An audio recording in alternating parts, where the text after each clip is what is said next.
Welcome to PowerFactory 2026.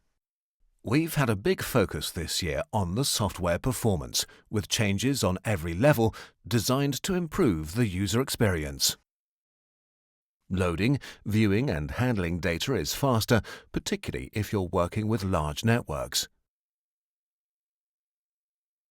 But it's not just the data management that's improved. We've also streamlined calculation functions.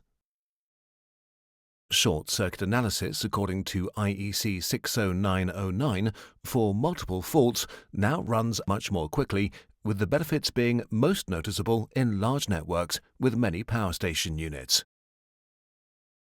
For example, in the standard Texas grid network, the calculation for all bus bars runs up to 80% faster for three-phase faults and up to 50% faster for single-phase faults.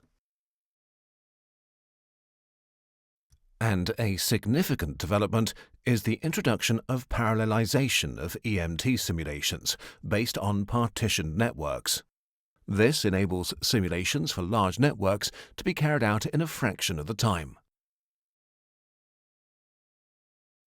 For example, testing on a medium-sized transmission network model with the network partitioned into regions resulted in calculation time reductions of up to 85%, depending on the hardware.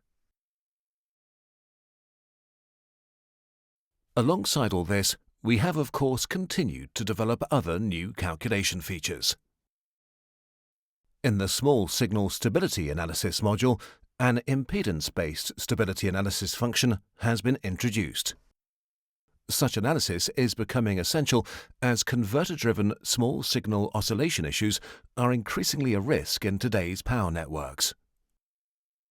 The new PowerFactory function allows the stability of inverter-based resources connections to be assessed in the frequency domain, ideal for black box converter models.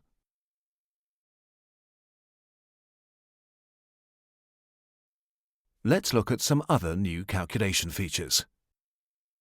If you work with line sections, you'll see that loadings for individual sections are now available. The results could be seen in the Network Model Manager and are reflected graphically in diagram coloring. The DC short circuit calculation has been extended, allowing modeling of DC pole-to-pole faults.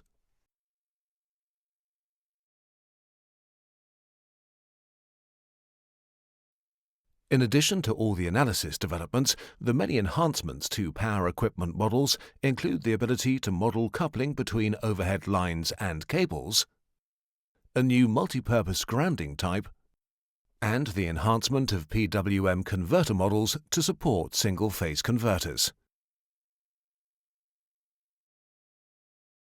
And we continue to extend our plot functionality. In this version, both the time distance and the short-circuit sweep plots have been updated. For example, in this time-distance plot, the improved path axis allows access not only to the substations and individual relays, but also to other connections into a substation that are potential intermediate infeeds.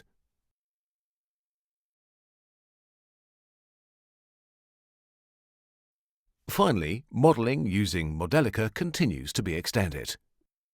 There are many developments to events handling to further support hybrid modeling.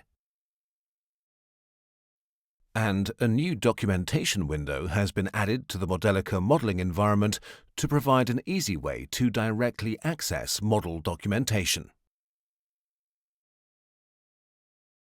There's lots more to explore in PowerFactory 2026, so have a look at the What's New document linked in the video description field.